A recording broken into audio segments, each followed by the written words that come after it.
Price Lord, praise Lord, praise Lord. முன்னாடி உட்காந்துக்கங்க. அவர் நல்ல தேவன். ரபோ ஷல்லாஹந்த ரபோ தரபோ. ஒரு ஜெபம் பண்ணிக்குவோம். அன்பின் பரலோக பிதாவே, வானத்துக்கும் பூமிக்கும் ஆண்டவராகிய தேவனே, உம்முடைய குமாரனாகிய இயேசுவின் நாமத்தில் இந்த நாளில் நீர் அற்புதமுள்ள வார்த்தையை நீர் கொடுத்திருக்கிறீர். அந்த வார்த்தையை சரியாய் உம்முடைய பிள்ளைகளிடத்தில் கொண்டு போய் சேர்க்க கர்த்தர் ஆண்டவரே எனக்குள்ளிருந்து செயலாற்றும்படி உம்முடைய கரத்தில் கொடுக்கிறோம். கேட்கிறோம் உம்முடைய பிள்ளைகளுடைய செவிகள் திறக்கப்படுவதாக, அவர்கள் இருதயத்தின் ஆழத்தில் போய் வார்த்தைகள் பதிவதாக கர்த்தர் கிருபை பாராட்டுங்க. இயேசுவின் நாமத்தில் ஜெபிக்கிறோம் நல்ல பிதாவே, ஆமென், ஆமென். Price the Lord. அல்லேலூயா சொல்லுங்கள், சத்தமாக சொல்லுங்கள் பார்க்கலாம். அன்றைக்கி ஒரு அற்புதமான ஒரு விஷயத்தை நம்ம தியானிக்க போகிறோம். என்ன அப்படின்னா, கிருபை என்றால் என்ன? என்னங்க? எல்லாரும் சொல்லுவாங்க கிருபைன்னு சொல்லுவாங்க, கிருபைன்னு பாட்டு பாடுவாங்க, கிருபைன்னு பேர் வச்சுருப்பாங்க, சரிங்களா? ஆமாம். ஆனால் அந்த கிருபை என்றால் என்ன? ரெண்டாவது, கர்த்தருக்கு பயப்படுறதுனா என்ன? ரெண்டு காரியத்தை நாம் இன்றைக்கி தியானிக்க போகிறோம். அல்லேலூயா சொல்லுங்களேன். அவர் நல்ல தேவன். ஆமென் சொல்லுங்களேன். சரி, சங்கீதம் 103 எடுத்துக்கங்களேன். சங்கீதம் 103 11வது வசனம். சத்தமாக ஒருத்தர் வாசிங்க பார்க்கலாம். சத்தமாக ஒருத்தர். பூமிக்கு வானம் எவ்வளவு உயரமாயிருக்கிறதோ அவருக்கு பயப்படுகிறவர்கள் மேல் அவருடைய கிருபையும் அவ்வளவு பெரிதாயிருக்கும். அல்லேலூயா சொல்லுங்களேன். சரி, இங்கே ரொம்ப அற்புதமாக வார்த்தை தெளிவாக நமக்கு சொல்லுகிறது. பிரியமான தேவ பிள்ளைகளே, நீங்கள் நன்கு கவனியுங்கள். பூமிக்கும் வானத்துக்கும் எவ்வளவு உயரம் இருக்கோ அவருக்கு பயப்படுகிறவர்கள் மேல் அவருடைய கிருபை அவ்வளவு பெரிதாக இருக்கிறது. இப்போ இந்த வசனத்தில் ரெண்டு காரியம் சொல்லப்படுகிறது. ஒன்று, கர்த்தருக்கு பயப்படணும். ரெண்டாவது, கிருபை.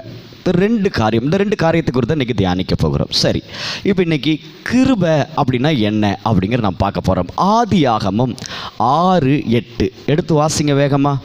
ஆதியாகமம் 6:8 வேகமாக வாசிங்க. நான் சொல்ல சொல்ல டக்குன்னு எடுத்து வாசிங்க பார்க்கலாம்.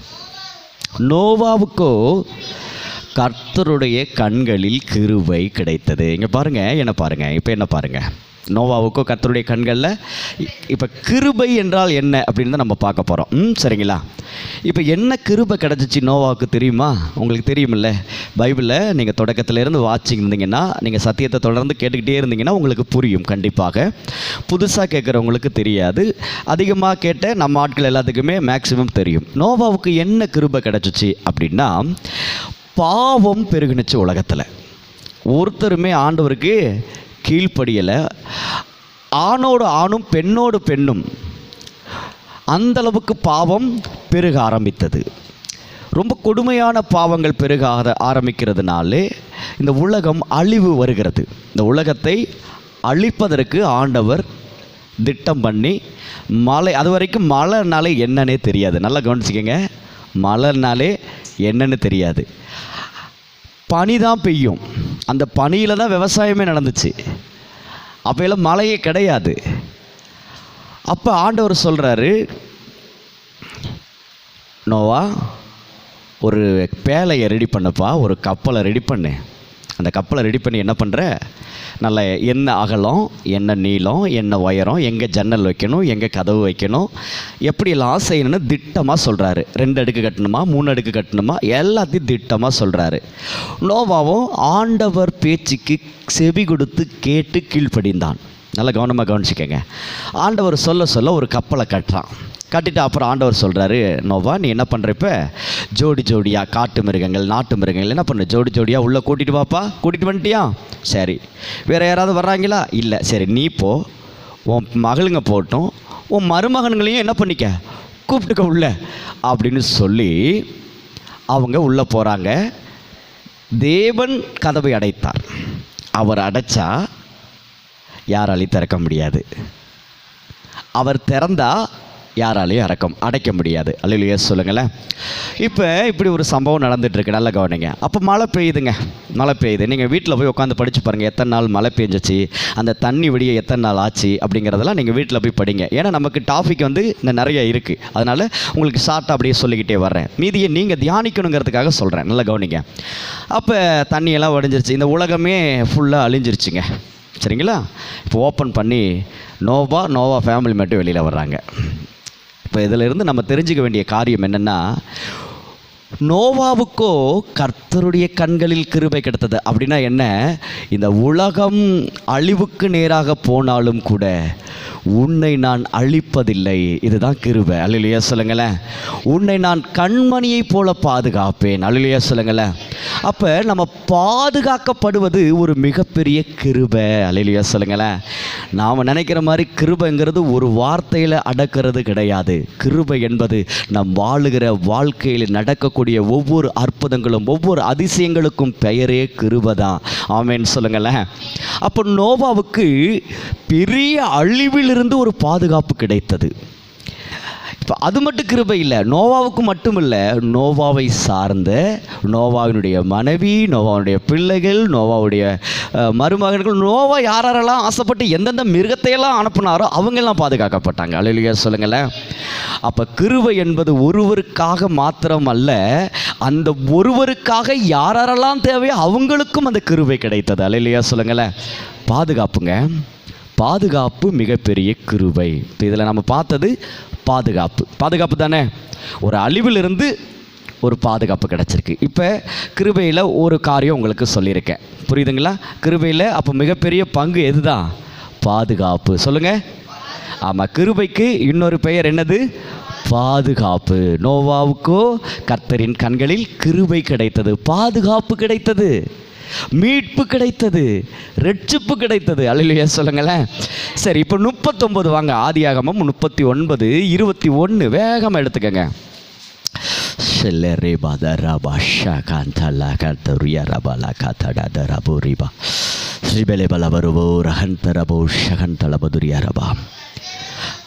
கர்த்தரோ யோசேப்போடே இருந்து அவன் மேல் கிருபை வைத்து. போதும், இங்கே அடுத்து பாருங்க.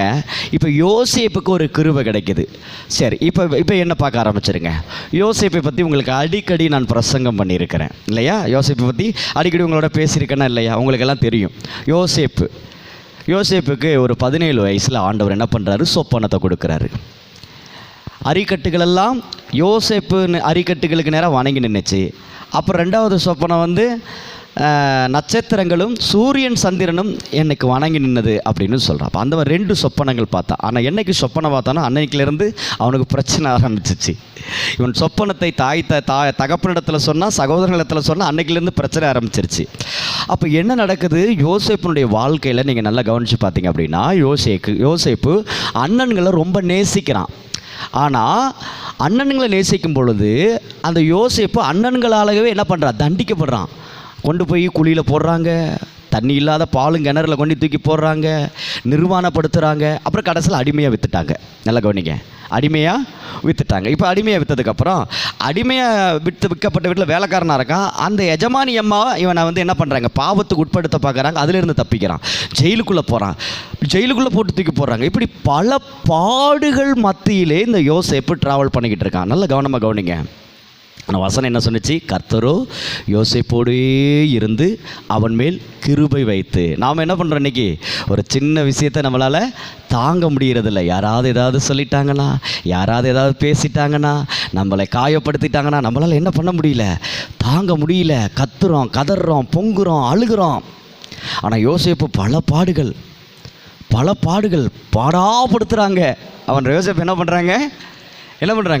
பாடாப்படுத்துகிறாங்க. அப்போ யோசேப்புக்கு இப்படி ஒரு சூழ்நிலையில் என்ன நடக்குது தெரியுமா? 17 வயசில் சொப்பனத்தை பார்த்த யோசேப்பு, நல்லா கவனிங்க, அதுக்கப்புறம் 13 வருஷம், கிட்டத்தட்ட 13 வருஷம் தான் நினைக்கிறேன். அந்த 13 வருஷம் இவ்வளோ பாடுகள். அந்த 30வது வயதில் தான் அந்த காரியங்கள் நடக்கிறது. நல்லா பார்த்தீங்க அப்படின்னா, எந்த தேசத்திற்கு அடிமையாக யோசேப்பு போனானோ அதே தேசத்திற்கு ஆளுநராக ஆண்டவர் மாற்றினார். அல்லேலூயா சொல்லுங்களேன். இதுதான் கிருபை. என்னங்க? கிருபை. அல்லேலூயா சொல்லுங்களேன். இப்போ நீங்கள் வேலை செய்கிற இடத்துல நீங்கள் அந்த கம்பெனிக்கு நீங்கள் முதலாளி ஆகிட்டீங்கன்னா யோசனை இதுதாங்க நடந்திருக்காங்க. இதுதான் கிருபை. ஆமென் சொல்லுங்களேன். அல்லேலூயா சொல்லுங்களேன். அவர் நல்ல தேவன். இப்போ இங்கே அடுத்தது கிருபைங்கிறது என்ன தெரியுமா?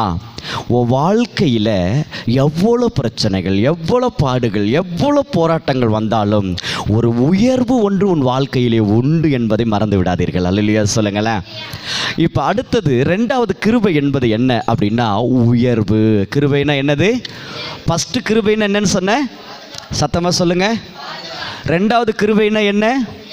உயர்வு. அல்லேலூயா சொல்லுங்களேன். கண்டிப்பாக உங்களுக்கு உயர்வு உண்டு, ப்ரமோஷன் உண்டு. ஆமென் சொல்லுங்களேன். சரி, இப்போ ரெண்டாவது பாதுகாப்புப்பா. ரெண்டாவது உயர்வு. ஃபஸ்ட்டு பாதுகாப்பு, ரெண்டாவது இதெல்லாம் கிருபை. சரியா? மூணாவது 2 நாளாகமம் 1ஆம் அதிகாரம் 8வது வசனம் வாசிங்க. சீக்கிரம் எடுங்க. ரபலக துரியப ஷேகாத ரபௌத ரஹன்த லபௌத ரஹல்ல ரபௌக ரமஹந்த ரபதியா லபுக்கரபலின மரபரபலபரபா. சீக்கிரமா 2 நாளாகமம் 1ஆம் அதிகாரம் 8வது வசனம். சீக்கிரம் எடுங்க, வேகமாக எடுங்க, வேகமாக எடுங்க. வாசிங்க.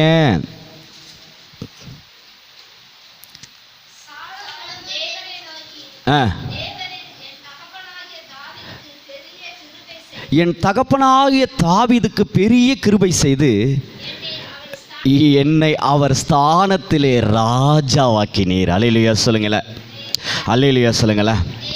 இப்போ இங்கே என்ன நடக்குது அப்படின்னா, தாவீது பல பிரயாசம் பட்டு ஆண்டவருக்கு ஒரு ஆலயத்தை கட்ட வேண்டும் என்று அநேக தங்கம், வெள்ளி, வைடூரியம், ஏகப்பட்ட காரியங்களை சேர்த்து வைத்தான். ஆனால் அந்த ஆலயத்தை தனது மகன் சாலமோன் வந்து தான் கட்டினான். இங்கே நல்லா கவனிங்க. இங்கே என்ன சொல்லப்படுகிறதுனா, தாவீது ஒரு மிகப்பெரிய ராஜா. ஆடு மேய்த்து கொண்டிருந்தவனை கொண்டு வந்து ராஜாவாக்கி விட்டார் ஆண்டவர். இங்கே என்ன நல்லா கவனிக்கணும். நீங்கள் யோசனை பண்ணி பாருங்கள். நீங்கள் இன்றைக்கி அசால்ட்டாக சொல்கிறோம் தெரியுமா? இன்றைக்கி அசால்ட்டாக சொல்கிறோம். டீ விற்றுக்கிட்டு இருந்தவர் பிரதமர் ஆகிட்டார். சொல்கிறோமா இல்லையா? இயல்பாக எடுத்துக்கங்க. நம்ம இந்திய தேசத்தில் இந்த வழக்க சொல்ல அது மாறிடுச்சா இல்லையா? நம்ம பிரதமர் இப்போ இருக்கிற மதிப்பிற்குரிய பிரதமர் மோடி அவர்களை எப்படி சொல்கிறாங்க? டீ விற்றவர் பிரதமர் ஆகிட்டார். இது கிருபைங்க. அல்லேலூயா சொல்லுங்களேன். ஆடு மேய்த்துட்டு இருந்த தாவீதை ராஜாவாக்கிட்டார். இது வந்து எப்போ? அப்போவே ஆரம்பிச்சிருச்சு. அல்லேலூயா சொல்லுங்களேன். அப்போ இங்கே என்ன நடக்குது அப்படின்னா, தாவீது மாத்திரம் ராஜா இல்லை, அடுத்தது அவன் தலைமுறை, அவன் சந்ததி, அவனுடைய மகன் ராஜாவாக மாறினான். அல்லேலூயா சொல்லுங்களேன். இப்போ முதல்ல கிருபைன்னா நம்ம என்ன பார்த்தோம்? பாதுகாப்பு. ரெண்டாவது கிருபைன்னா உயர்வு. இப்போ மூணாவது கிருபைன்னா என்னென்னா, இந்த பாதுகாப்பு உயர்வு உன்னோடு போவது கிடையாது, உன் தலைமுறைக்கு உண்டாகும். அல்லேலூயா சொல்லுங்களேன். உன் பிள்ளைகள் நீ அனுபவிக்கிற இந்த பாதுகாப்பையும் இந்த உயர்வையும் அனுபவிக்க போகிறார்கள். அல்லேலூயா சொல்லுங்களேன். நீங்கள் அனுபவிக்கிற நன்மையை உங்கள் பிள்ளைங்க அனுபவிக்க போகிறாங்க. இது எவ்வளோ பெரிய கிருபை. ஆமென் சொல்லுங்களேன். ஆனால் எல்லாருக்கும் பயம் இருக்கும் தெரியுமா? ஏதோ தப்பிச்சோம் பொழைச்சோன்னு நான் என் வாழ்க்கையை கடந்து மேலே வந்துக்கிட்டு இருக்கேன், என் பிள்ளைகளுடைய நிலைமை தான் தெரியலை. இன்றைக்கி பெற்றவங்க புலம்புறது அதுதான்.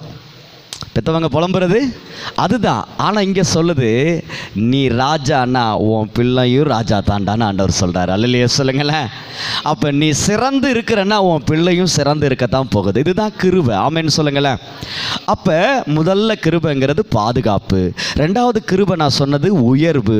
மூணாவது கிருபை நீ பெற்ற நன்மைகளை உன் பிள்ளைகளும் பெற்றுக்கொள்வார்கள். இது மிகப்பெரிய கிருபை. அல்லேலூயா சொல்லுங்களேன். ஆமென். 3 காரியங்களை பார்த்துருக்குறோம். அடுத்தது 4வது லூக்கா 1ஆம் அதிகாரம் 28. எடுங்க, வேகமாக எடுங்க. லூக்கா 1ஆம் அதிகாரம். லகதுரபாஷி. அவர் இருந்த வீட்டில் தேவதூதன் பிரவேசித்து, கிருபை பெற்றவளே வாழ்க, கர்த்தர் உன்னுடனே இருக்கிறார், ஸ்திரீகளுக்குள்ளே நீ ஆசீர்வதிக்கப்பட்டவள் என்றார். 30வது வசனம் வாசிங்க.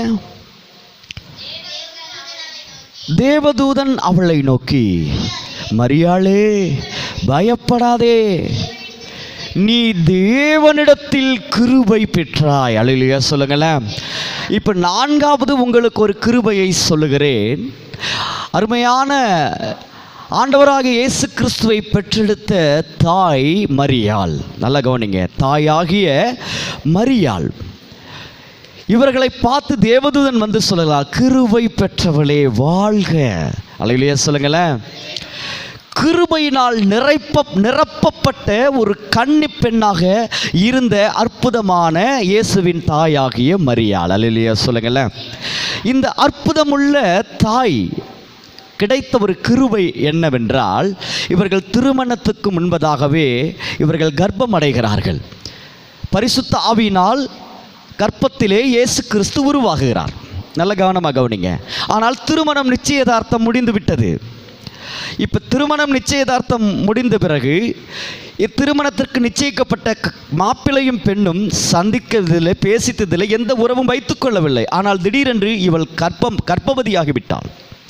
அப்படி இயேசுவின் தாயாகிய மரியாள் கர்ப்பவதியான பிறகு யோசேப்பு சராசரி ஒரு மனிதன் நிச்சயதார்த்தம் பண்ணப்பட்ட ஒரு மாப்பிள்ளையாக இருந்தால் என்ன பண்ணியிருப்பாங்க? சீச்சி இந்த பொண்ணு சரியில்லை, கெட்ட பொண்ணு அப்படின்னு சொல்லி ஒதுக்கியிருப்பாங்க. உடனே சம்பந்தி வீட்டுக்காரவங்க என்ன பண்ணியிருப்பாங்க? உடனடியாக திருமணத்தை நிறுத்தியிருப்பாங்க. அவங்க பிள்ளை கெட்டு போச்சுங்க, அதனால் என்ன பண்ணலாம், கல்யாணத்தை நிறுத்திடலான்னு. ஆனால் அங்கே அது நடக்கவில்லை. மரியாளுக்கு கிருபை கிடைத்ததினால் மரியாளுக்கு நிச்சயதார்த்தம் பண்ணப்பட்ட யோசேப்போடும் தேவதூதன் போய் பேசுகிறான். இயேசுவிற்கு தகப்பனாக நியமிக்கப்பட்ட யோசேப்பினிடத்தில் போய் தேவதூதர்கள் பேசுகிறார்கள். உன் மனைவியின் உனக்கு நியமிக்கப்பட்ட மனைவியாக நியமிக்கப்பட்டிருக்கிற அந்த மரியாளின் வயிற்றில் உருவாக்கப்பட்டிருக்கிறது சாதாரணமான குழந்தை இல்லப்பா, அவர்தான் இயேசு, அவர்தான் இரட்சகர், அவர்தான் இந்த பூமியில் இருக்கிற பாவங்களை மன்னிக்க வருகிறவர் என்று அவருக்கு எடுத்து சொல்லும் பொழுது அந்த யோசேப்பு ஒரு முடிவு செய்கிறான். தன் மனைவியை யாருக்கும் தெரியாமல் தள்ளிவிட மனதாயிருந்தான், அவமானப்படுத்த மனதில்லாமல். நல்லா புரிஞ்சுக்கங்க, மரியாளுக்கு கிடைத்த கிருபை என்னவென்றால், எந்த சூழலிலும் மரியாள் அவமானப்படுத்தப்படவில்லை. இது மிகப்பெரிய கிருபை, தெரியுமா? அல்லேலூயா. அவமானப்படாமல் இருக்கிறது பெரிய கிருபைங்க. பல சூழல்கள் நாம் அவமானப்பட்டு வந்திருக்கிறோம். ஆனாலும் அந்த அவமானத்தை நம்மிடத்திலிருந்து நீக்கி போட்டிருக்காரு. பார்த்துருக்கீங்களா? இல்லைப்பா, யார் அவமானப்படுத்தாங்களோ அவங்களே சொல்லுவாங்க, சார் நாம தான் தப்பாக நினச்சிட்டோம், நாம தான் தப்பாக பேசிட்டோம். இவங்க அப்படி கிடையாது. இதெல்லாம் நீங்கள் அனுபவிச்சிருக்கீங்களா உங்கள் வாழ்க்கையில்? உங்களை தவறுதலாக அவமானமாக பேசினவங்களே உங்களை நல்லபடியாக பேச வைப்பார் ஆண்டவர். அல்லேலூயா சொல்லுங்களேன். இது மரியாளுக்கு கிடைத்த மிகப்பெரிய கிருபை. அவமானப்படுத்த மனதில்லை. அடுத்தது இயேசுவை சுமக்கக்கூடிய ஒரு பாக்கியம். இயேசுவை மரியாள் கருவில் சுமந்தார், கருவில் சுமந்தாங்க. ஆனால் நீங்களும் நானும் இருதயத்தில் சுமந்து கொண்டிருக்கிறோம். ஆமேன்னு சொல்லுங்களேன். இது மிகப்பெரிய கிருபை. அல்லேலூயா சொல்லுங்களேன். அதே போல் இயேசுவோடு வாழுகிற ஒரு பாக்கியம். இயேசு உயிரோடு இருக்கிற வரையிலும் இயேசுவோடு பிரயாணம் பண்ணாங்க இயேசுவின் தாயாகிய மரியாள். அவங்கள வளர்த்தாங்க, ஆலயத்துக்கு கூட்டிகிட்டு போனாங்க, சாப்பாடு கொடுத்துருக்காங்க. அப்போ கூடவே இருக்கக்கூடிய ஒரு பாக்கியம். வானத்துக்கும் பூமிக்கும் ஆண்டவராக இருக்கிறவருக்கு தாயாக இருக்கக்கூடிய ஒரு பாக்கியம், கூடவே ட்ராவல் பண்ணுகிற ஒரு பாக்கியம். சொல்லுங்களேன், இன்னைக்கு நாலாவதாக கிருபை என்னன்னா, நம்ம கூடவே ஆண்டவர் ட்ராவல் பண்ணுவார். அல்லேலூயா சொல்லுங்களேன்.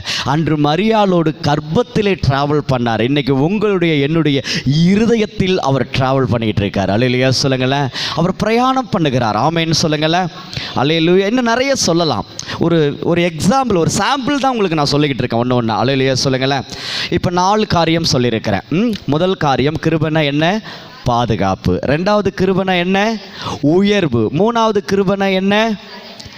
ஆமாம், நான் பெற்றுக்கொள்கிற நன்மைகளை என் பிள்ளைகளும் பெற்றுக்கொள்ளும். அது மிகப்பெரிய கிருபை. நாலாவது காரியம் என்னவென்றால், நான் சாகும் வரையிலும் என்னோடு என் கூடவே என் ஆண்டவர் இருப்பார். இது மிகப்பெரிய கிருபை. ஆமேன்னு சொல்லுங்களேன். ஆகவேதான் மத்தேயு 28ஆம் அதிகாரத்திலே ஆண்டவராக இயேசு சீசர்களை பார்த்து சொன்னார், முடிவு பரியந்தம், உலகத்தின் முடிவு பரியந்தம் சகல நாட்களிலும் நான் உங்களுடனே கூட இருக்கிறேன்னு சொன்னார். ஆமேன்னு சொல்லுங்களேன். அப்போ கிருபைனா உங்களுக்கு புரியுதா? உங்களுக்கு விளங்குதா? பாதுகாப்பு, உயர்வு, தலைமுறையாக நன்மைகள், முடிவு பரியந்தம் நம்ம கூட இருக்கிறது, கடைசி வரைக்கும் நம்ம கூட இருக்கிறது மிகப்பெரிய கிருபை. இப்போ யோவான் 1ஆம் அதிகாரம் எடுத்துக்கங்க. யோவான் 1:16 வாசிங்க. யோவான் 1:16 எடுத்தவங்க டக்குன்னு சத்தம் வாசிங்க. அவருடைய பரிபூரணத்தினால் நாம் எல்லாரும் கிருபையின் மேல் கிருபை பெற்றோம். ஒரு ஆமேன்னு சொல்லுங்களேன்.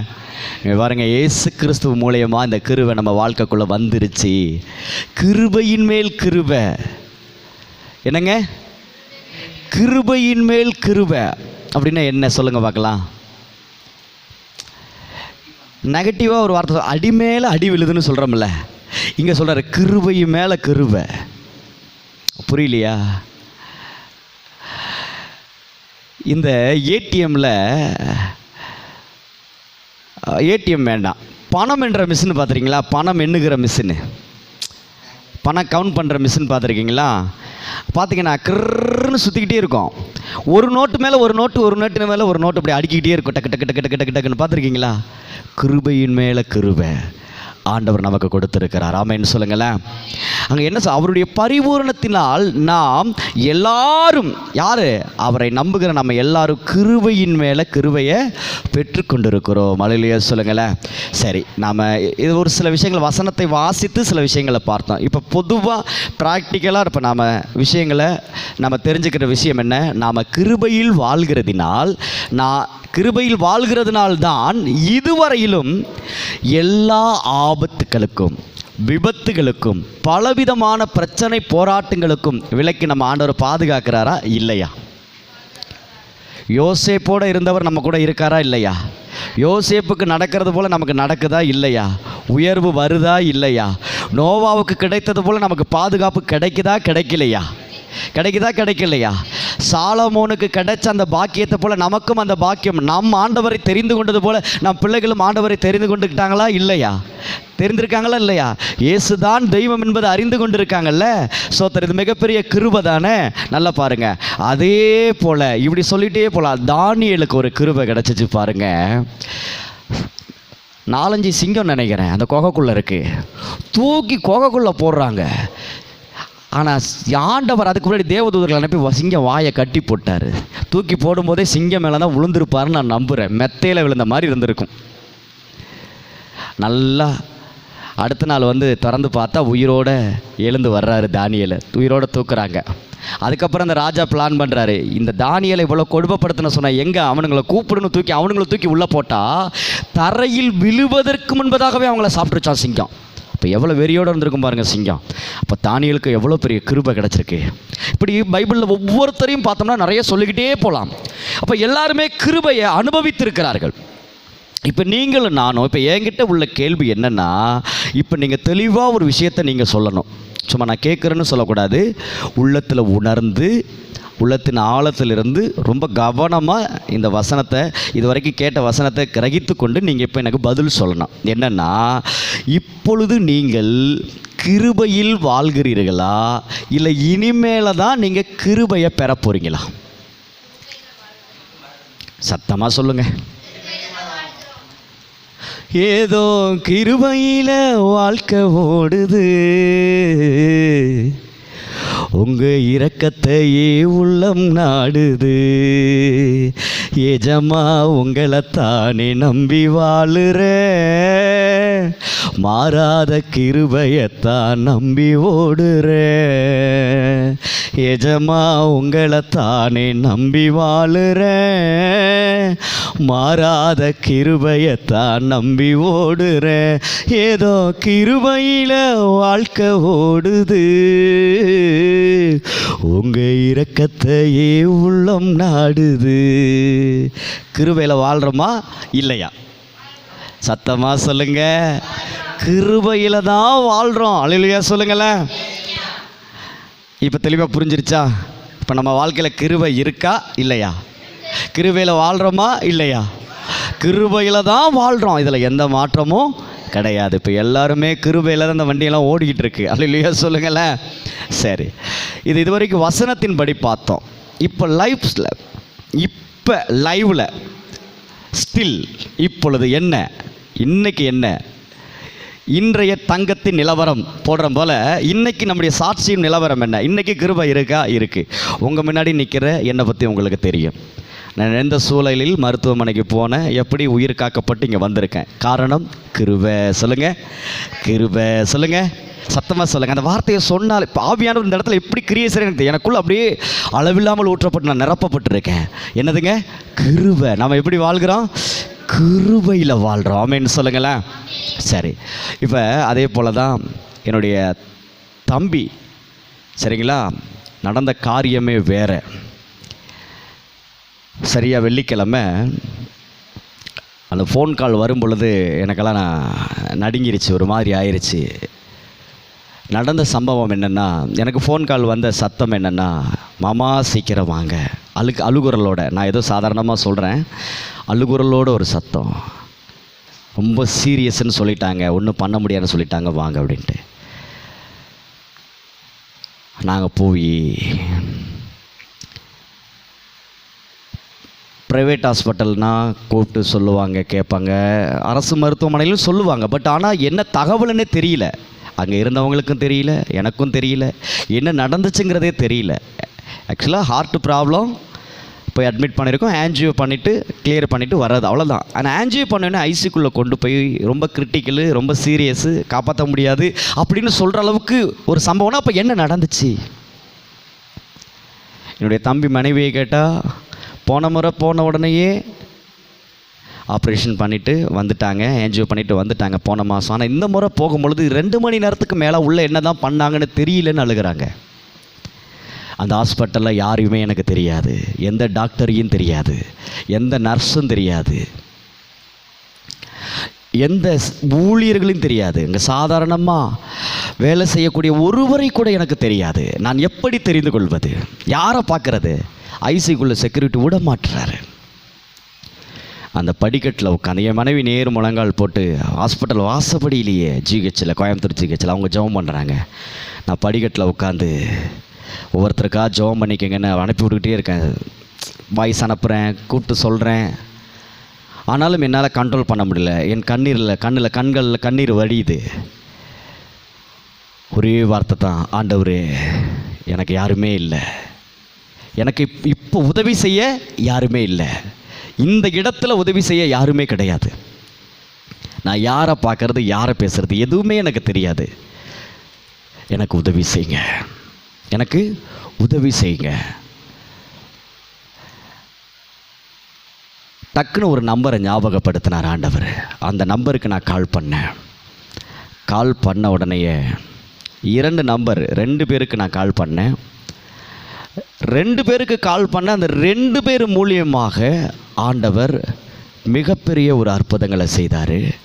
அவங்க 2 பேருக்கும் தெரிந்த சகோதரிகள் அதே ஐசிக்குள்ளேயே நர்ஸாக இருக்காங்க, ஸ்டாஃபாக இருக்காங்க. ஹல்லேலூயா சொல்லுங்களேன். உள்ளே போய் பார்க்குறேன்னு கேட்டப்போ செக்யூரிட்டி விடலை, என்ன தகவல்னு கேட்குறதுக்கு சொல்கிறதுக்கு ஆள் இல்லை.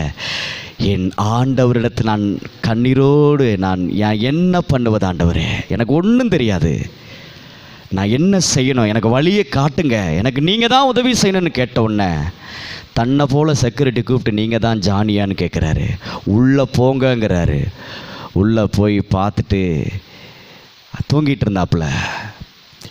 தொடச்சி விட சொன்னாங்க. நல்லா வேர்த்திட்டே இருந்துச்சு. தொடச்சி விட்டுட்டு நான் போனது என் தம்பிக்கு தெரியாது. 20 நிமிஷம் என் தம்பி கூட உள்ளேயே இருந்தேன். நெஞ்சில் கை வச்சு ஜெபம் பண்ணேன், தலையில் கை வச்சு ஜெபம் பண்ணேன். எல்லாரும் ஜெபம் பண்ணாங்க. நான் இந்த நேரத்தில் ஜெபித்த உங்கள் அனைவருக்கும் என் மனதார உங்கள் எல்லாத்துக்கும் நான் நன்றி சொல்கிறேன். இங்கே இருக்கிற உங்கள் அனைவருக்கும், வெளியில் இருக்கிற நம்முடைய சபை மக்கள், நமக்கு சபையே இந்த தேசத்தையும் நமக்கு சபையாக கொடுத்துருக்காரு.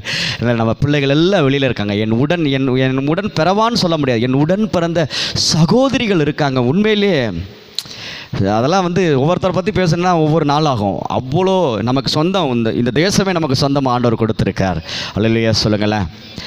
அப்போ அதுக்கப்புறம் இப்போ ஐசியூவே நம்ம கையில் இருக்கிற மாதிரி ஒரு ஃபீலு, ஐசியூவே நம்ம கண்ட்ரோலில் இருக்கிற மாதிரி ஒரு ஃபீலு. அப்போ உள்ளே இருக்கிறது எல்லாம் நம்ம பிள்ளைகள். இதற்கு உதவியாக இருந்த சகோதரிகள் எல்லாரையும் ஆண்டவர் நிச்சயமாக நிறைவாய் ஆசீர்வதிப்பார். நான் விசுவாசிக்கிறேன். ஆமென்னு சொல்லுங்களேன். நிறைவாக ஆசீர்வதிப்பாங்க. ஆமாம், ஸ்தோத்திரம். நடந்தது என்னென்னா, ஆப்ரேஷன் நடந்த காரியம் என்ன, நான் அதை சொல்கிறேன். ஏன்னா உதவி செய்தவர்களுக்கு நான் மனதார அவங்கள வாழ்த்தணும் இல்லையா? ஸ்தோத்திரம்.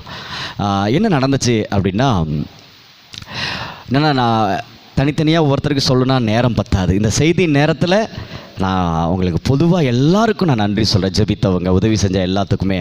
ஆனால் என்ன ஒரு காரியம் அப்படின்னா, அந்த ஹார்ட்டுக்குள்ளே போன மாதம்தான் அந்த ஸ்டென்த் வச்சாங்க. அது பிளாக் ஆயிடுச்சு. இப்போ கை வழியாக மேக்ஸிமம் கை வழியாக தான் பண்ணுவாங்க. ரைட் சைடு வழியாக கை வழியாக ஓப்பன் பண்ணி உள்ளே போனால் உள்ளே போக மாட்டேது டியூப்பு. மறுபடியும் இந்த இடத்த லாக் பண்ணிவிட்டு தொடையில் இருக்கிற நரம்பை கண்டுபிடிச்சி, எப்போவுமே ஒரு நரம்பில் இருந்து தான் அந்த ஆன்ஜியோ பண்ணுவாங்க. இவனுக்கு 6 நரம்பு வழியாக 6 ஊசி 6 டியூப்பு. எதுனால அப்படின்னா, அந்த பிளாக் ஆன இடத்துல ஒரு இடத்துல பிளாக்கு ஓப்பன் பண்ணினா இன்னொரு இடத்துல போய் பிளாக் ஆகுது. ஒரு இடத்துல கதவை திறந்தால் இன்னொரு இடத்துல கதவை அடைக்குது, இந்த கதவை திறந்தால் அந்த கதவை அடைக்குது. 2 மணி நேரம் போராடி அந்த பிளாக்கை எல்லாம் கிளியர் பண்ணி ரொம்ப ஒரு கிரிட்டிக்கலான ஒரு ஆன்ஜியோ ஆப்ரேஷன் தான் நடந்துச்சு. அந்த இதயம் 2 மணி நேரம் அவ்வளோதையும் தாங்கியிருக்குன்னு யோசனை பண்ணி பாருங்கள். அதனால தான் பிபி ட்ராப் ஆகி சீரியஸ் ஆகி இவ்வளோ பிரச்சனையும் நடந்திருக்கு. டாக்டருங்க எல்லாருமே சொல்லிட்டாங்க, எங்கள் கையில் ஒன்றும் இல்லைன்னு தான் சொல்லியிருக்காங்க.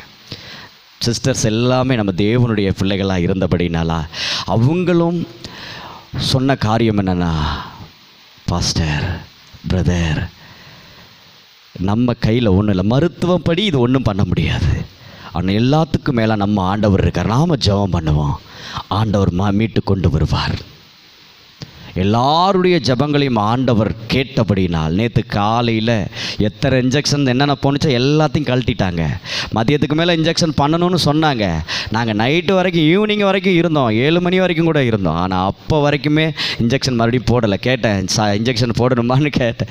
வேண்டாம் பிரதர், ஆல் நார்மலாக இருக்கார், இனி இன்ஜெக்ஷன் தேவை இருக்காது, அநேகமாக நாளைக்கு மறுநாள் நார்மல் வார்டுக்கு மாற்றிடுவாங்கன்னாங்க. இது கர்த்தர் செய்த மிகப்பெரிய கிருபை. அல்லேலூயா சொல்லுங்களேன். யாருக்கும் கிடைக்காத ஒரு பாக்கியம்.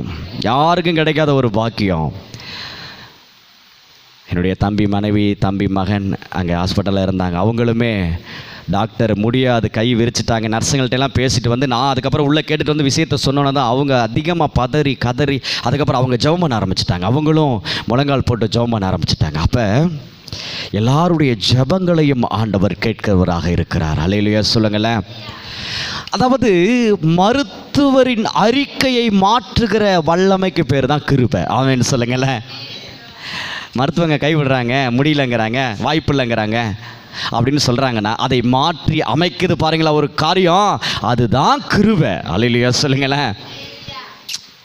மிகப்பெரிய கிருபை. காலையிலே ஒரு சாட்சி.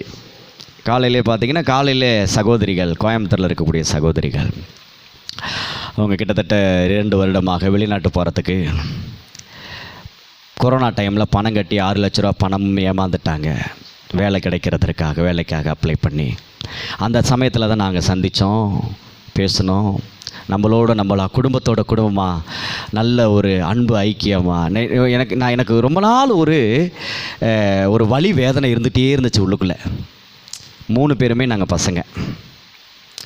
என் கூட பிறந்த ஒரு சகோதரி இல்லையேன்னு நான் அழுதது பல நாட்கள் உண்டு, ஏங்கினது பல நாட்கள் உண்டு.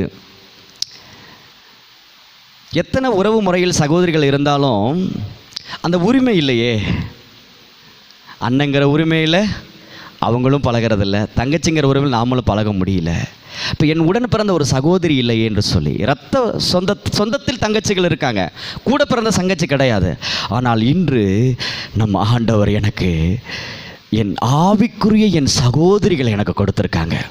என் கூட பிறந்த சகோதரிகள் நான் சொல்லணும்.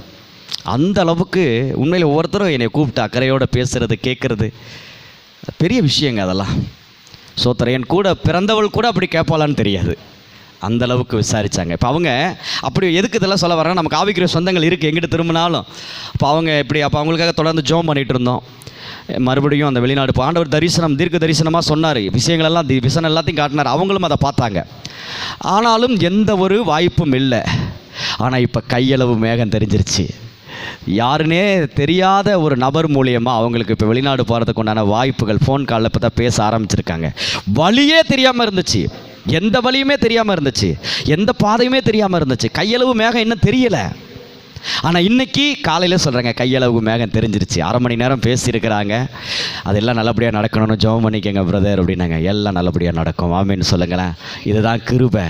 வாய்ப்பே இல்லாத இடத்தில் வாய்ப்பை உண்டாக்குறதற்கு பெயர் தான் கிருபை. வழியே இல்லாத இடத்தில் வழிகள் திறப்பதற்கு பெயர் தான் கிருபை. அல்லேலூயா சொல்லுங்களேன். பெரிய கிருபைங்க. இதான் கிருபைன்னா என்னன்னு தெரிஞ்சிருச்சா? கிருபைங்கிறது தான் நடக்கவே நடக்காது, ஆகவே ஆகாது, முடியவே முடியாது, தேரவே தேராது. அதை எல்லாத்தையும் ஆற்றி தேற்றி அரவணைத்து பாதுகாத்து மீட்டு கொண்டு வருகிறதற்கு பெயர் தான் கிருபை. கிருபை கிருபை கிருபை கிருபை கிருபை கிருபை கிருபை எல்லாம் கிருபை கிருபை கிருபை கிருபை கிருபை கிருபை கிருபை கிருபை எல்லாம் கிருபை கிருபை கிருபை கிருபை. இன்னும் நாளியலை, இன்னும் தோற்று போகலை, ஆனாலும் வாழ்கிறனே ஏன் போராட்டங்கள் முடியலை, பாடுகளும் தீரலை, ஆனாலும் நிற்கிறனே கிருபை கிருபை கிருபை கிருபை எல்லாம் கிருபை கிருபை கிருபை கிருபை. நம்ம வாழ்க்கையில் கிருபை இருக்கா இல்லையா? இருக்கா இல்லையா? எப்போவுமே இந்த வண்டியை கிருபையில் தான் ஓடிக்கிட்டு இருக்கு. அல்லேலூயா சொல்லுங்கள. இங்கே மனுஷன் உயிர்சரோடு இருக்கிறதுக்கு காரணமே கிருபை தான். கிருபை இல்லைன்னா இந்த உலகத்தில் ஒரு மனிதன் உயிரோடு வாழ முடியாது, ஒரு மனிதன் ஆசீர்வாதத்தோடு வாழ முடியாது, ஒரு மனிதன் பாதுகாப்போடு வாழ முடியாது. இந்த கிருபை தான் ஒவ்வொரு மனிதனையும் பாதுகாப்போடு, ஆசீர்வாதத்தோடு, நன்மையோடு, சகல மனமகிழ்ச்சியோடு வாழ வைத்து கொண்டிருக்கிறது. அல்லேலூயா. எல்லா நேரங்களிலும் ஆற்றி தேற்றி அரவணைப்பதற்கு பெயர் தான் கிருபை. அல்லேலூயா சொல்லுங்களேன். இந்த கிருபை நம்ம வாழ்க்கையில் நிறைய இருக்குது, நம்ம வாழ்க்கையில் நிறையா இருக்குது. சரி, இப்போ கிருபைனா என்னென்னு தெரிஞ்சிருச்சு, சரியா? சரி. ஆனால் வசனம் சொல்லுது, கர்த்தருக்கு அவருக்கு பயப்படுகிறவர்கள் மேல் அவருடைய கிருபையும் அவ்வளவு பெரிதாக இருக்குன்னு சொல்லுது. அவருக்கு பயந்தாதான் கிருபையா, இல்லை கிருபை வாங்கிட்டீங்களா? இப்போ நான் கேட்குற கேள்விக்கு பதில் சொல்லுங்கள். இப்போ நீங்கள்லாம் அவருக்கு பயந்து தான் அந்த கிருபையை பெற்றிருக்கீங்களா, இல்லை கிருபை கிடச்சிருச்சா?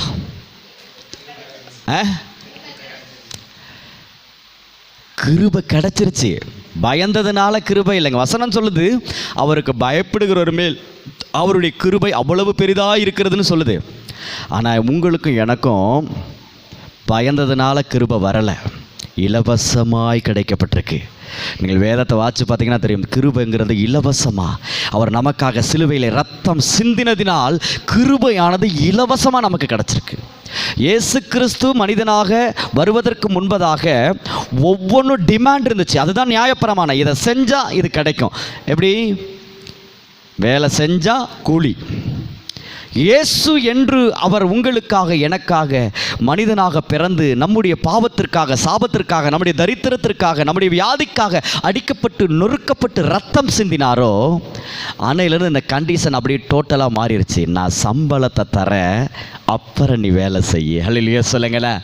நான் உனக்கு கிருபையை தரேன், அப்புறம் நீ பயப்படு. அல்லேலூயா சொல்லுங்களேன். இங்கே பாருங்கள், நியாயப்பிரமாணம் சொல்லுது, கர்த்தருக்கு பயந்தால் கிருபை கிடைக்கும் என்று. ஆனால் இயேசு கிறிஸ்து ரத்தம் சிந்தினதினால் புதிய உடன்படிக்கை சொல்லுகிறது, கிருபை கிடைத்ததினால் நீ கர்த்தருக்கு பயப்படு. ஏங்க, நான் சொல்கிறது புரியுதுங்களா உங்களுக்கு? அதாவது நியாயப்பிரமாணம் இயேசு கிறிஸ்து மனித சாயலில் வருவதற்கு முன்பதாக கிருபை எப்படி வந்துச்சுன்னா பயந்ததினால் வந்துச்சு.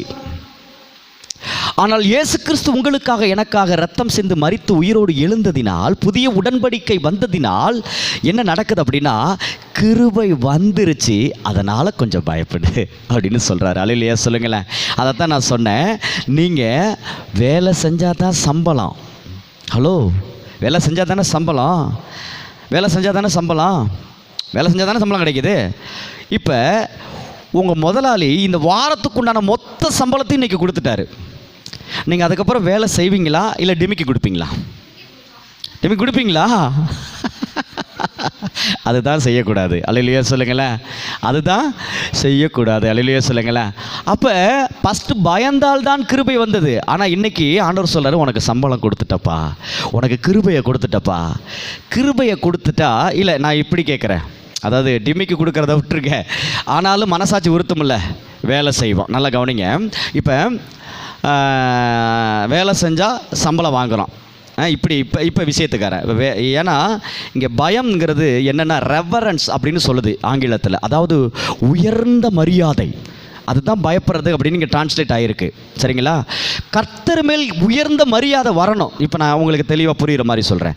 இப்போ நீங்கள் வேலை செஞ்சு கடைசியில் சம்பளம் வாங்கும் பொழுது கண்டிப்பாக அந்த ஒரு வாரத்தில் நீங்கள் எவ்வளவோ முறுமுறுப்பு திருப்பீங்க. அந்த முதலாளியை முறுமுறுக்கத்தான் தோணும். ஏன் அப்படின்னா, இப்படி போட்டு வேலையை வாங்குறானே, நைட்டு வேலை செய்ய சொல்கிறானே, 4 நாள் வேலை கொடுக்காம கடைசி 2 நாள் வேலை கொடுக்குறானே. ஏங்க இருக்கா இல்லையா? மனநலம் அப்படி இருக்கா இல்லையா? சரி. ஆனால் ஒரு வாரம் ஃபுல்லாக கஷ்டப்பட்டு கடினப்பட்டு வேலை செஞ்சு சம்பளம் வாங்கும் பொழுது அந்த முதலாளி மேலே உங்களுக்கு இருக்கக்கூடிய மரியாதை ரொம்ப பெருசாக இருக்குமா? இல்லை நீங்கள் இன்றைக்கே ஞாயிற்றுக்கிழமையே உங்களுக்கு மொத்தமாக ஒரு வாரத்துக்கு உண்டான சம்பளத்தை கொடுத்துட்டு நீங்கள் சந்தோஷமாக அவங்க விருப்பப்படி வேலை செய்யுங்கன்னு சொன்னால் அவங்க மேலே அதிக மரியாதை வருமா? யார் மேலே அதிக மரியாதை வரும்? சம்பளத்தை கொடுத்துட்டு உன் விருப்பப்படி வேலை செய்கிறவங்க மேலே தானே மரியாதை வரும். ஒன்றுமே அவ்வளோ வேண்டாங்க, அதை விடுங்க, நீங்கள் ரொம்ப யோசிக்கிறீங்க. நான் உங்களுக்கு சிம்பிளாக சொல்கிறேன். ஒரு நண்பர் உங்களை சந்திக்கிறாரு, 2 நண்பர்கள் சந்திக்கிறாங்க. நீங்கள் கஷ்டத்தில் இருக்கிறீங்க. கவலைப்படாதப்பா, என்னால் முடிஞ்ச உதவியை நான் செய்கிறேன்னு சொல்லிட்டு ஒருத்தர் போகிறாரு. இன்னொன்று பணத்தை கொடுத்துட்டு என்னால் முடிந்ததை நான் தரேன், நீங்கள் உங்கள் பிரச்சனையை தீர்த்துக்கங்கன்னு சொல்கிறாரு. இப்போ யார் மேலே உங்களுக்கு மரியாதை அதிகமாக இருக்கும்? பணத்தை கொடுத்தவனுக்கு தான் மரியாதை அதிகமாக கொடுப்போம். பேசிக்காக தானே நான் சொல்கிறது, புரியுதுங்களா? இயல்பு அது தானே. அவ்வளோ வேணாங்க. ஒரு நாய் எடுத்துக்கங்க. ஒரு வீட்டில் கறி மீன் எல்லாம் செய்கிறாங்க, ஒரு வீட்டில் சாம்பார் தான். நல்லா கவனிங்க, ஒரு வீட்டில் சாம்பார் தான். இந்த கறி மீன் செய்கிறவன் ஒரு எலும்பு துண்டு கூட போட மாட்டான். சாம்பார் சோறு செய்கிறவன் ஒரு கை சோறு வைக்கிறான். இந்த நாய் யாருக்கிட்ட விசுவாசமாக இருக்கும்? எலும்புட்டியா? சாம்பார் சோறு வச்சவன்கிட்ட தான். நான் சொல்கிறது புரியுதுங்களா? அப்போ இப்போ என்ன நமக்கு கிடச்சிருக்கு அப்படின்னா, நமக்கு இந்த உலகத்தில் வாழக்கூடிய மொத்த பேக்கேஜ் நமக்கு கொடுத்துட்டாரு கிருபையா. பாதுகாப்பு, உயர்வு, சமாதானம், சந்தோஷம், ஆசீர்வாதம், சகல நன்மைகளையும் நமக்கு கொடுத்துட்டாரு. இப்போ நமக்கு ஆண்டவர் மேலே பெரிய உயர்வு வரணுமா வரக்கூடாதா? வரணுமா வரக்கூடாதா? இப்போ எல்லாத்தையும் வாங்கிக்கிட்டு நம்ம அமைதி அப்படி இருக்கலாமா? இருக்கக்கூடாது. அப்போ எல்லாத்தையும் ஆண்டவர் நமக்கு கொடுத்ததுனால அவருக்கு நாம் ஒரு மரியாதை கொடுக்கணும். அதுதான் பயப்படுறது. புரியுதுங்களா? நிறைய பேர் பிரசங்கம் பண்ணுறதை கேட்டிருப்பீங்க. நீங்களே கூட அந்த மனநிலையில் இருந்திருப்பீங்க. பொய் சொல்லாமல் இருக்கணும், கெட்ட வார்த்தை பேசாமல் இருக்கணும், சண்டை போடக்கூடாது, யாரையும் ஏமாற்றக்கூடாது, பாவம் செய்யக்கூடாது, எந்த பாவத்தையும் செஞ்சிடக்கூடாது. அப்படி இருந்தால் தான் ஆண்டவர் என்னை அவர் கிருபையில் நடத்துவார், இல்லைனா கிருபை போயிடும் அப்படிங்கிற பயத்தோட. இல்லை இல்லை இல்லை இல்லை, அப்படி இல்லை தேவ பிள்ளைகளே. உங்களுக்கு கிருபை வந்துருச்சு, அதனால் அவருக்கு மதிப்பு கொடுத்து மரியாதை கொடுத்து, என் ஆண்டவர் எனக்கு பாதுகாப்பை தந்திருக்காரு, என் ஆண்டவர் எனக்கு நல்ல வீடு கொடுத்துருக்காரு, என் ஆண்டவர் எனக்கு ஜீவனை கொடுத்துருக்காரு, என் ஆண்டவர் எல்லா நன்மைகளையும் எனக்கு கொடுத்துருக்கிறாரு. அதனால் என் ஆண்டவர் நல்லவராக இருக்கிறபடினால், என் ஆண்டவர் என் வாழ்க்கைக்கு தேவையான எல்லாத்தையும் கொடுத்தபடினால என் ஆண்டவருக்காக நான் போய் பேசாமல் இருக்க போகிறேன். என் ஆண்டவருக்காக நான் கெட்ட வார்த்தை பேசாமல் இருக்க போகிறேன். என் ஆண்டவருக்காக நான் கோவப்படாமல் இருக்க போகிறேன். அதுக்கு பேர் தான் கர்த்தருக்கு பயப்படுறது. கர்த்தருக்கு பயப்படுறதுன்னா என்ன? ஒரு வசனத்தை எடுங்க, நீதிமொழிகள் 8:13. சீக்கிரமாக எடுங்க.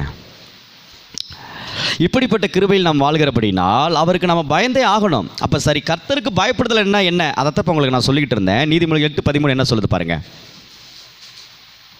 என்னுடைய மகன் முதன்னு அவன் பைபிளை கையில் எடுத்து மனப்பாடமாக சொன்ன வசனம் தான், படிங்க. தீமையை வெறுப்பதே கர்த்தருக்கு பயப்படும் பயம். கர்த்தருக்கு பயப்படுற பயம்னா ரொம்ப சிம்பிள். எதை வெறுக்கணும்? சரி, சம்பளம் கொடுத்த முதலாளிக்காக நீங்கள் கொடுப்பீங்க, உங்களை விட்டு கொடுப்பீங்களா, விட்டு கொடுக்க மாட்டீங்களா? கிருபையை கொடுத்துருக்காரு, உங்களுக்கு பாதுகாப்பை கொடுத்துருக்காரு, உயர்வை கொடுத்துருக்காரு, தலைமுறைக்கு ஆசீர்வாதத்தை கொடுத்துருக்காரு, சமாதானத்தை கொடுத்துருக்காரு, சந்தோஷம் கொடுத்துருக்காரு. ஏங்க, ஒரு நாள் நீங்கள் ஜிஹெச் ஐசியூக்கு முன்னாடி போய் காலையில் 8 மணிக்கு போயிட்டு நைட்டு 8 மணி வரைக்கும் சோறு கட்டிட்டு போய் ஒரு நாள் உட்காந்துட்டு வாங்க, ஆண்டவர் யாருன்னு உங்களுக்கு தெரியும். அங்கே கதறல் அதெல்லாம் எவ்வளோ கொடுமை தெரியுமா? இப்போ நீங்கள் நானும் இப்படி நல்லா இருக்கிறோமே, அது எவ்வளோ பெரிய கிருபை. அதனால தான் நம்ம என்ன பண்ணுறோம், கொழுப்பெடுத்து நம்ம இஷ்டத்துக்கு மனம் போன போக்குள்ள வாய்க்கு வந்ததை பேசிக்கிட்டு கோவப்பட்டுக்கிட்டு நீ நாசமாக போ, நீ வீணா போ, நீ உருப்பிடாமல் போ, ஒருத்தருக்கு ஒருத்தர் சபிச்சுக்கிட்டு இப்படி இருக்கலாமா நம்ம? சொல்லுங்கள் பார்க்கலாம், சொல்லுங்கள் பார்க்கலாம். அப்படி செய்யலாமா? இப்படிங்க அதுக்குள்ளே என்ன வேணால் நடக்கும் தெரியுமா? இந்த சரீரம் கிருபையில் இயங்கிக்கிட்டு இருக்கு. ஹலோ, அந்த ப்ரெஷர் குறைஞ்சிருச்சுன்னா அவ்வளோதான், மயக்கம் வந்துடும். கையளவு தான் இருதயம், இப்படி சுருங்கி விரிகிறதுக்கு ஸ்லோவாயிட்டாலே சிரமம். ரத்தத்துக்குள்ளே எத்தனை விஷயம் இருக்குது தெரியுமா? சுகர் இருக்குது, அந்த சுகர் லெவல் மாறிடுச்சுன்னா சிரமம். நாம் இன்னைக்கு இழுத்து விடுற இந்த சுவாசம் கர்த்தர் கொடுத்தது கிருபை. இவ்வளோ பெரிய கிருபையில் வாழ்ந்துக்கிட்டு இருக்கமே, இவ்வளோ பத்திரமா நமக்கு கொடுத்து பாதுகாக்கிறாரே, அவருக்காக நீங்களும் நானும் என்ன செய்திருக்கிறோம்? இங்கே சிந்திக்கணுமா சிந்திக்கக்கூடாதா? அவருக்காக எதையாவது செய்யணுமா செய்யக்கூடாதா? சொல்லுங்கள். இப்போ நான் என்ன கேட்குறேன்னா, இப்போ உங்களுக்கு இலவசமாக உங்களுக்கு என்னங்க ஒரு 5 லட்ச ரூபா ஒருத்தர் கொடுக்குறாருன்னு வச்சுக்கோங்க. ஒரு 5 லட்ச ரூபா கொடுக்குறாரு. இப்போ அவருக்கு ஒரு பிறந்த நாள் வருது, நீங்கள் என்ன கொடுப்பீங்க? அட்லீஸ்ட் ஒரு சின்ன டம்ளராவது வாங்கி கொடுப்பீங்களா, கொடுக்க மாட்டீங்களா பரிசு? அப்போ இவ்வளோ பெரிய பொக்கிஷத்தை ஆண்டவர் நமக்கு கொடுத்திருக்கிறாரே, அவருக்காக நீ என்ன செய்தாய்? கிருபையை கொடுத்துட்டாரு, சம்பளத்தை கொடுத்துட்டாரு. ப்ளீஸ் வேலையை செய்யுங்க. வேலை செய்யலன்னு கேட்பாரா? கேட்க மாட்டார். தண்டிப்பாரா? தண்டிக்க மாட்டார். வருத்தப்படுவாரா? ஆமாம் வருத்தப்படுவார். சரி பரவாயில்ல, சரி நாளைக்கு தெரிந்துடும். ஒரே நாள் நடக்குமா? ஒரே நாள் நடக்காது. ஆனால் சீக்கிரத்தில் நம் மனநிலையை மாற்றிக்கொள்ள வேண்டும். அல்லேலூயா சொல்லுங்களேன். தீமையை வெறுப்பது தான் கர்த்தருக்கு பயப்படும் பயம். அப்போ தீமை எது? தம் அடிக்கிறது, தண்ணி அடிக்கிறது, கெட்ட வார்த்தை பேசுறது, கோபப்பட்டு சாபமான வார்த்தைகளை பேசுறது, வயது வித்தியாசம் பார்க்காம எதிர்த்து சண்டையிடுவது. இன்னைக்கு எவ்வளோ பிரச்சனை நடக்குது தெரியுங்களா? மரியாதை இல்லாமல் பேசுறது, தாத்தா பாட்டி அடிக்கிறது, அப்பா அம்மாவை அடிக்கிறது. பிள்ளைங்க எப்படியெல்லாம் பேசுவாங்க தெரியுமா? பெற்றவங்க பிள்ளைங்கள் எப்படி பேசுவாங்கன்னு தெரியுமா? இதில் என்ன தீமையா நன்மையா நீங்களே சொல்லுங்கள். ஏங்க, ஒரு பெத்த அப்பாவோ பெத்த அம்மாவோ பெத்த பிள்ளைய பார்த்து நீ உருப்படவே மாட்ட, நீ விளங்காமல் போயிடுவ அப்படின்னா அது தீமையான வார்த்தையா நல்ல வார்த்தையா? அப்போ அதை வெறுத்தா தான் கர்த்தருக்கு பயப்படுறோன்னு அர்த்தம். புரியுதுங்களா? இப்போ அதே போல் பெத்த பிள்ளை அப்பாவை பார்த்து நீ எல்லாம் அப்பனா, நீ எல்லாம் அம்மாவா, என்னை ஏன் பெத்த, இப்படி கேட்டால் அது தீமையான வார்த்தையா நல்ல வார்த்தையா? சொல்லு தம்பி, தீமையான வார்த்தையா நல்ல வார்த்தையா?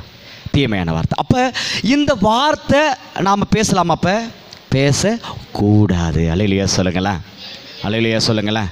இப்போ நமக்கு சம்பளம் கொடுக்குற முதலாளியை போயிட்டு டேய் முதலாளி இங்கே வாடா அப்படின்னு கூப்பிட முடியுமா? முதலாளின்னா முதலாளிக்கு உண்டான மரியாதையை கொடுக்கணும். அப்போ முதலாளி இங்கே வாடான்னு கூப்பிட்ற தீமை தானே. அப்போ அதை நாம் செய்யக்கூடாது. தீமையை வெறுக்க வேண்டும். தீமையானது என்னென்னு உங்களுக்கு எல்லாமே தெரியும். தீமையை வெறுக்கிறதுக்கு பேர் தான் கர்த்தருக்கு பயப்படுகிற பயம். ஆனால் நான் எவ்வளவோ முயற்சி பண்ணுறேன். எல்லாத்திட்டும் இருக்கிற கேள்வி என்ன தெரியுமா? எல்லாத்திட்டும் இருக்கிற கேள்வி, நான் எவ்வளவோ முயற்சி பண்ணுறேங்க, இதிலேருந்து நான் வெளியில் வரத்துக்கு. கோபமே படாமல் வாழன்னு நினைக்கிறேன். கோபத்தில் என்னை அறியாமல் கண்ணபடி பேசி விடுறேன். இதிலேருந்து வெளியில் வர்றது எப்படின்னே எனக்கு தெரியல, எனக்கு வேறு வழியே இல்லையா அப்படிங்கிற நபர்கள் இருக்காங்க. செல்ஃபோனில் தேவையில்லாத பார்க்காம இருக்கணும் எவ்வளவோ முயற்சி பண்ணுறேன், ஆனால் முடியலங்கிற சில நபர்கள் இருக்காங்க. குடிக்காமல் இருக்கணும்னு எவ்வளவோ முயற்சி பண்ணுறேன், ஆனால் குடிக்காமல் இருக்க முடியல. இப்போ விட முடியல என்கிறவர்களுக்கு நான் உங்களுக்கு சொல்லுகிற மேலான புத்தி என்னென்னா, தயவு செய்து ஆலயத்திற்கு வருவதிலும் வேதம் வாசிப்பதிலும் ஜெபிப்பதிலும் அதிக நேரத்தை செலவிடுங்கள். ஏனென்றால் நிறைவானது வரும் பொழுது குறைவானது ஒளிந்து போகும். அல்லேலூயா. இதற்கு சாட்சி கனகராஜன். எப்படின்னா குடியை விட்டீங்கன்னு கேட்டேன். அவர் குடித்ததே சாகிறதுக்கு தான். எனக்கு ஒரு நிம்மதி கொடுத்துச்சு, அதனால் நான் அதுக்கு அடிமையாக இருந்தேன். ஆனால் அதை விட சிறந்த நிம்மதி ஆண்டவர் எனக்கு கொடுத்தார். அது என்னை விட்டு எப்படி போச்சுன்னே தெரியலங்கிறாரு. நிறைவானது வந்ததுனால் குறைவானது ஓடி போச்சு. ஒரே நாளில் போச்சா? இல்லை, மீண்டும் மீண்டும் மீண்டும் மீண்டும் மீண்டும் மீண்டும் விழுந்தார். நீதிமான் 7 முறை விழுந்தாலும் அவன் எழுந்திருப்பான். அல்லேலூயா சொல்லுங்களேன். இன்னைக்கு அவர் எழுப்பி உட்கார வைத்திருக்கிறார். அல்லேலூயா. அவர்கிட்ட கேட்டுக்கிட்டு தான் நான் சாட்சியை சொல்லிகிட்டு இருக்கேன் உங்கள்கிட்ட. ஏன்னா நான் சொல்லலாம் அவர்கிட்ட முன்னாடியே நான் பேசிட்டேன், கேட்டுட்டேன் உங்களுடைய சாட்சியை சொல்லுங்கள் அப்படின்னு சொல்லி. அதனால தான் நான் சொல்லுகிறேன். அல்லேலூயா சொல்லுங்களேன். அவர் நல்ல தேவன். ஆகவே பிரியமானவர்களே, கர்த்தருக்கு பயப்படுதல் என்பது தீமையை வெறுக்க வேண்டும். ஒருவேளை அந்த தீமை உங்களை விட்டு போகாமல் இருக்கும் என்றால் பரவாயில்லை, தேவனை தேடுவதில் உறுதியாயிருங்கள். உங்களை விட்டு அந்த தீமை ஓடிவிடும். அல்லேலூயா. ஏன்னாங்க தன்னைத்தானே ஒரு மனிதன் சரி பண்ணிக்க முடியாது. தன்னைத்தான் ஒரு 100 விஷயம் இருக்குன்னா 90 காரியம் தன்னைத்தானே திருத்திக்கலாம். அந்த 10% ரொம்ப மோசமாக தான் இருக்கும், கடினமாக தான் இருக்கும். ஏனென்றால் அது ரத்தத்தில் ஊறி போனது போல இருக்கும், ஜென்ம சுபாவமாக இருக்கும். அது நம்மளை விட்டு போக வேண்டும் என்றால் நாம் தேவனை தேட தேட தேட தேட தேட அது நம்மளை விட்டு வேகமாக வெளியில் போயிடும். ஆமேன்னு சொல்லுங்களேன். ஹல்லேலூயா. Praise the Lord. அருமையான தேவனுடைய பிள்ளைகளே, கிருபை என்பது என்னவென்பதை நீங்கள் தெரிந்து கொண்டு விட்டீர்கள். இப்பொழுது கர்த்தருக்கு பயப்படுறதுனா என்னன்னு தெரிஞ்சிச்சா? தீமையை சொல்லுங்கள். தீமையை நான் வெறுத்துருவேன். சொல்லுங்கள். தீமையை நான் வெறுத்து விடுவேன். சொல்லுங்கள். தீமையை நான் வெறுத்து விடுவேன். பாவம் பெருகின இடத்தில் கிருபை பெருகினது என்று வசனம் சொல்லுகிறது. நல்லா கவனிங்க.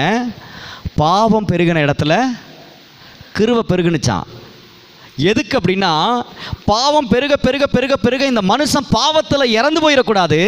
கிருபை, பாவம் எந்த அளவுக்கு பெருகினதோ அதே விட கிருபை பெருகி பெருகி பெருகி பெருகி பாவத்திலிருந்து அவனை காப்பாற்றுகிறது. ஏனென்றால் நீ சீக்கிரத்தில் பாவத்திலிருந்து வெளியே வந்துவிட வேண்டும் என்பதற்காக. அல்லேலூயா. இல்லைன்னா இன்றைக்கெல்லாம் வாயில் வச்சோடனே பொட்டுன்னு போயிடுவாங்க பாவமானதை. தெரியுமா? பாவத்தினால மரணம், பாவத்தின் சம்பளம் மரணம்ங்கிறதுல அது டக்கு டக்கு டக்குன்னு ஏற்படும். ஆனால் இன்றைக்கி பாவம் செஞ்சாலும் உயிரோடு இருக்கிறதுக்கு காரணம் என்னென்னா, பாவம் பெருக பெருக கிருபை பெருகிறது. ஏனென்றால் நீ எப்படியாவது நீ பாவத்திலிருந்து வெளியே வந்துவிட வேண்டும் என்பதற்காக இந்த கிருபையானது உன்னை சூழ்ந்து வளைந்து கொண்டு உன்னை காப்பாற்றி கொண்டே இருக்கிறது. மகனே, மகளே, சீக்கிரத்தில் வந்துவிடு. கூப்பிடுது உன்னை பார்த்து. அல்லேலூயா சொல்லுங்களேன். கூப்பிடுது, நம்மளை பார்த்து கூப்பிடுது. வேணாப்பா விட்டுருப்பா, வேணாப்பா விட்டுருப்பான்னு சொல்லி கூப்பிட்டுக்கிட்டே இருக்கு. நான் மறுபடியும் சொல்கிறேன், தீமையை வெறுக்க ஆரம்பித்து விட்டால் நம்ம 4 பேர் பார்க்கும் பொழுது நம்மக்கிட்ட இருக்கிற அந்த பிரசன்னம், அந்த அபிஷேகம் அவர்களிடத்தில் அப்படியே வேலை செய்யும். ஆமேன்னு சொல்லுங்களேன். அப்படியே வேலை செய்யும். ஆமேன்னு சொல்லுங்களேன். ஹல்லேலூயா சொல்லுங்களேன். Praise the Lord. ஹல்லேலூயா. அதனால் பிரியமானவர்களே, இயேசு சொல்லுகிற ஒரே காரியம் தான், நான் எல்லாத்தையும் உனக்கு கொடுத்துட்டப்பா, ப்ளீஸ் எனக்கு கொஞ்சம் மரியாதை கொடுப்பான்னு கேட்குறாரு. ஆமேன்னு சொல்லுங்களேன். என்ன சொல்கிறாரு? எனக்கு கொஞ்சம் மரியாதை கொடுங்க, கொஞ்சமாவது முதலாளியை மதிங்கப்பா, கொஞ்சமாவது முதலாளியை மதிங்கப்பான்னு கேட்குறாரு. அவர் ப்ளீஸ் பண்ணி தான் கேட்குறாரு. அல்லேலூயா சொல்லுங்களேன். அவர் நல்ல தேவன். ஆகவே கர்த்தருக்கு பயப்படுகிறதினால் கிருபை வரவில்லை. உங்களுக்கும் எனக்கும் கிருபை வந்ததினால் கர்த்தருக்கு பயப்பட வேண்டும். இதை என்றைக்கு மனசில் வச்சுக்கோங்க. நீங்கள் ஆண்டவருக்கு எந்த அளவுக்கு மரியாதை கொடுக்குறீங்கிறது நீங்கள் தீமையை வெறுக்கிறத வச்சு தான் இருக்குது. என்னிடத்திலும் எவ்வளவோ பாவங்கள் இருந்துச்சு, எல்லாத்தையும் நான் வெறுத்து ஒதுக்கினேன். ஏனென்றால் என் இயேசு பெரியவர், என் ஆண்டவர் பரிசுத்தம் உள்ளவர். அதனால நான் பரிசுத்தர் ஆகையால் நீங்களும் பரிசுத்தமாக இருங்கள்னு சொன்னார். பரிசுத்தமாக ஆக்கிடுவேன்னு சொல்லி ஆக்கியிருக்கலாம். ஆனால் நமக்கு அவர் வாய்ப்பு கொடுக்குறாரு. அதுதான் சுதந்திரம். நான் பரிசுத்தராக இருக்கிற அப்படினால் நீங்களும் பரிசுத்தராய் இருங்கள். என்ன போல உங்களால் இருக்க முடியும். ஏன்னா என் கிருபை உன் கூட இருக்குப்பா. அல்லேலூயா சொல்லுங்களேன். அதனால் பிரியமானவர்களே, இந்த நாள் கேட்ட வார்த்தையை மறந்து விடாதீர்கள். கிருபைனா என்னன்னு உங்களுக்கு நல்லா தெரிஞ்சிருச்சு. கர்த்தருக்கு பயப்படுறதுன்னா என்னன்னு தெரிஞ்சு. இன்றைக்கி ரொம்ப வித்தியாசமாக அப்படியே ஸ்மூத்தாக போயிருக்குன்னு நினைக்கிறேன். ஆனால் இருதயத்தில் ஆழத்திற்குள்ளே போய் வேலை செஞ்சுருக்கும் நான் நம்புகிறேன். அல்லேலூயா. அதனால் இங்கே யாரையும் குறிப்பிட்டு யாரையும் நான் குறை சொல்லி எந்த காரியத்தையும் சொல்லவில்லை. இங்கு தேவனுடைய சத்தியம் நம்மளோடு இடைப்பட்டிருக்கிறது. நமக்குள் இருக்கிற எந்த ஒரு காரியம், தீமையான காரியம் நாம் வெறுத்து விட்டு தேவனுக்கு பிரியமாக நம்ம வாழ வேண்டும். அல்லேலூயா சொல்லுங்களேன். அல்லேலூயா சொல்லுங்களேன். அப்படியே கண்களை மூடி, சத்திய வேதம் பக்தரின் கீதம், சுத்தர்கள் போகும் பாதையின் தீபம், உத்தம மார்க்கம் காட்டும் சத்திய வேதம். எத்தனை துன்பம் துயரம் வந்தோம், பக்தரை தேற்றிடும் ஔஷதம் சத்திய வேதம், சத்திய வேதம். ஹல்லேலூயா. சரி, கர்த்தருடைய பந்திக்கு ஆயத்தமாவோம். கர்த்தருடைய பந்தியில் பங்கு பெறுகிறவர்கள் நீங்கள் எழும்பி